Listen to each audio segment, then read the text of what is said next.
I don't know, do we need a dialogue, Chief Justice? Don't do that because we're trying to find your view on this matter. I'm not engaged in a dialogue with you, Okay. JP. Understand. Environment, do you believe sexual harassment within the judiciary is an issue?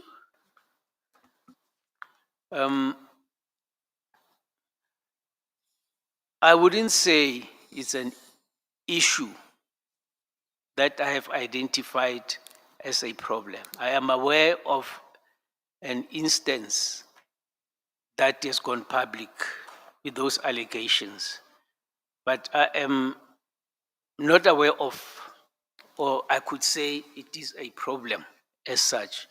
But one should not rest on saying it's not a problem because there could be those that we are not even aware of.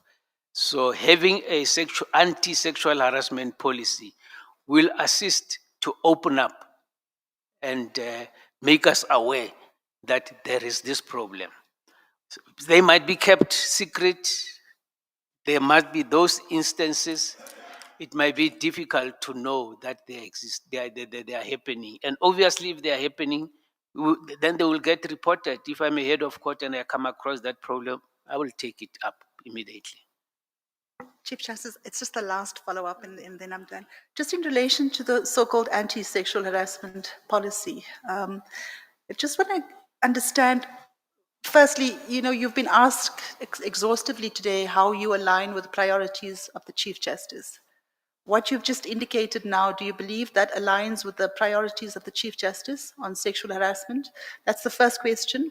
The second one on the so-called anti-sexual harassment policy, have you considered the policy and do you believe it addresses all the specific characteristics of the judiciary which makes sexual harassment an issue within the judiciary? Yes. I aligned with the policy, the priority of the Chief Justice. This comes a long way. I was part of the heads of court when it started, and there was an attempt to have one, but it was held back and said it needs to be formally and professionally be prepared so that it can cover everything. We have looked at it. I personally looked at it, and I do not have a problem with it. There were only a minor issue, I think, that I looked at, which I had requested that the committee should look into, or the preparatory committee, where it extends over to the employees. It is a judiciary policy, but currently, as we stand, we still have the employees who are going to be covered by it, which might conflict with the policies that they have in the public service. So those, and we do not know whether those policies or their actually policy do cater for what is already contained, but it was just to compare. But within the judiciary, I know there were other issues that were raised, but I do not have a problem there with. And I don't have a problem. And I fully support it, I must say. Sorry, Chief Follow up, Justice. I need to really follow up on this one.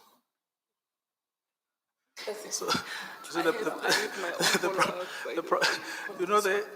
difficulty, sorry JP, I know you are drinking water there. I'm not interrupting your need to drink water. But I think there may be a misunderstanding of what your answer is on the sexual harassment question. Remember that the question was, do you believe that sexual harassment is an issue in the judiciary? And then you said, I wouldn't say it is an issue. Now, I have a real problem with that answer, and I believe that you may have miscommunicated. Everyone sitting here interviewing you believes that sexual harassment is an issue in the judiciary, and that it must be uprooted, and that it is pervasive, but it is unreported, and it's unidentified because victims are afraid to come out because the structure of the judiciary is patriarchal. Yes. That's what everybody here believes. You're the only one in this room who believes it's not an issue. Well, Can you just clarify your answer on that issue so that we don't come out with a wrong impression? yeah, I indicated that. Perhaps before you answer that question, JP, let me add to Commissioner Ngukaitobi's question. Yes. Your division, well, the draft sexual harassment policy doing the rounds received overwhelming support from the entire judiciary, bar one division, your division. Yes, your division is one of the few among us who came up with useful, substantive issues for further considerations, which is what we are busy with now. But then its final word was that there actually is no need for the policy because we have the Code of Judicial Conduct, which is adequate to deal with these issues. And of course, it was a joint report of the division, not written by you, but by a senior woman judge in your division. But one assumes that you were part of that view. And I want you, as you answer Commissioner Ngukaitobi's follow-up question, to assure me, to assure us and everybody else concerned Yes. that you really support this document and believe that there is need for it. Definitely, Chief Justice, I support, and I did indicate, and I do also say I support it. And as I say, it's just a question of having to compare with the public service, how it extends to the to the administrative staff. On whether it is an issue, my answer is based on the fact that I cannot say it's not there. It could be there, but it's not in the open.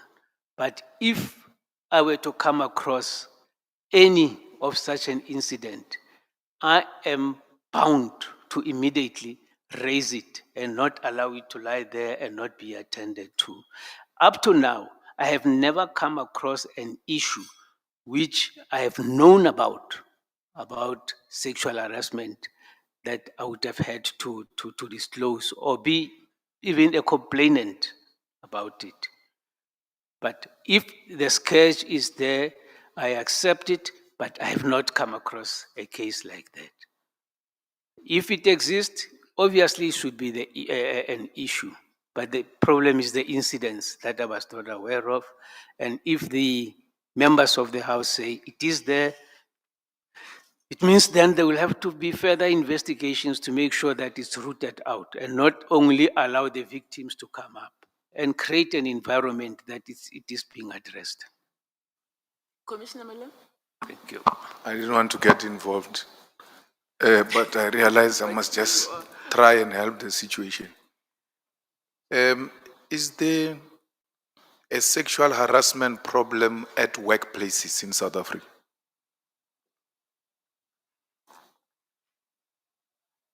Is that the Yes. question? Yes, I'm Well, asking. Yes. Is- From my experience, starting from the labor court, there has been that problem that has been identified. So judiciary is a workplace. I don't know, do we need a dialogue, Chief Justice? Don't do that because we're trying to find your view on this matter. I'm not engaged in a dialogue with you, Okay. JP. I'm trying to arrive at a certain point. Why? Because you are making it difficult to make up our mind in relation to your thinking on this matter. That's why I'm coming up with a different approach. I asked, is there a problem of sexual harassment in society? You said yes. Yes. Is judiciary not a working place? It is. Therefore, it means there will be a problem of sexual harassment in the judiciary because there is generally a problem of sexual harassment in society. Yes. Now that you came before us to apply for a position where you are going to support the Chief Justice and you are confessing that you didn't know that there is a problem of sexual harassment in the judiciary, now you know. What I'm saying, Commissioner, is the actual cases in my workplace, I have not come across that. But I do not rule out that they are there.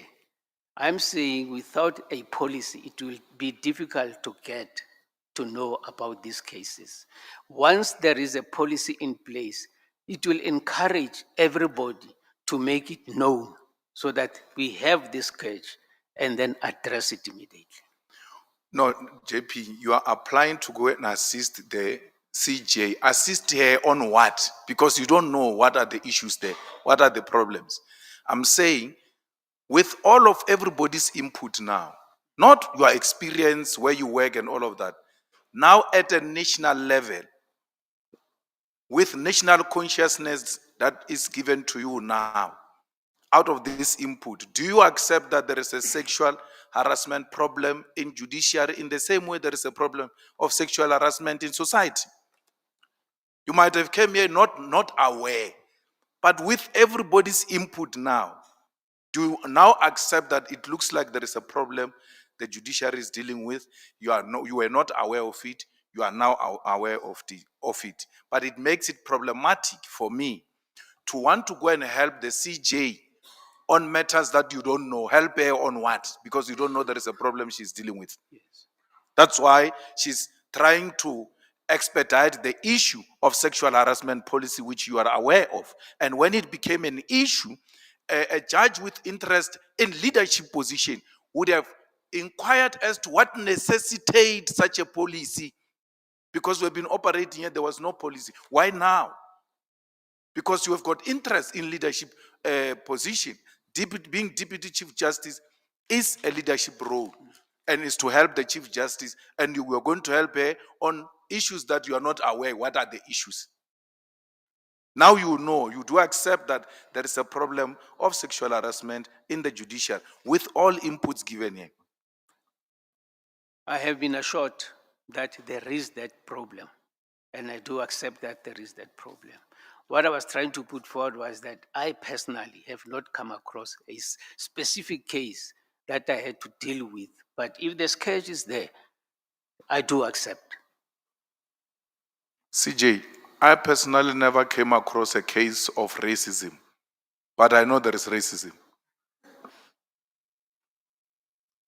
Are there any further questions for the candidate, colleagues? Inkos? Chairperson? No, thank you very much, Chief Justice. JP, Ma'am. it's not about you coming across sexual harassment. What we want to know, what is your conviction, your views about it? You seem to come across as someone who's holding back his views, and that does not assist us seated here. So up until now, you've left us confused on a number of issues. So please, explain yourself. What are your views about sexual harassment in the work environment? Commissioner, I abhor it. I don't like it. I dislike it. Wherever I see it, I will report it and I will deal with it. It's something that I will never support personally or even in my professional capacity. If I created any impression that maybe I will tolerate it, I would never, definitely. Thank you. Commissioner San? Commissioner Malema? Thank you very much, CJ. JP, I'm also going to ask this by way of follow-up related to the sexual harassment policy, but I'm going to craft it a little bit differently. Look, JP, the Deputy Chief Justice plays an important role in supporting the Chief Justice, not only in terms of judicial leadership, but also helping drive institutional reform. And one of the CJ's stated priorities, and I think Minister also mentioned it now, is the finalization and the implementation of a clear and credible sexual harassment policy for the entirety of the judiciary. So the question is, what are your views on the role that policy should play in preventing and addressing sexual harassment in the judiciary? And how would you see yourself supporting the Chief Justice in ensuring that this policy becomes an effective and enforceable tool for change? Thank you. Thank you. Already with the current process, everybody in the judiciary is aware that there's a process of having this policy finalized and to be put in place. Once it is in place, it is the responsibility of every judge to start with, irrespective of the position, whether as leadership position or not, to ensure that this policy is implemented. it is well understood, it is known. If I am appointed and it is one of the matters that specifically the Chief Justice assigned to me, I will run with that still and make sure that well understood, it's being implemented, and there's no case that goes unattended to and unpunished. Even if I'm not the Deputy Chief Justice, I still commit myself that I will deal with that issue of sexual harassment in whatever form.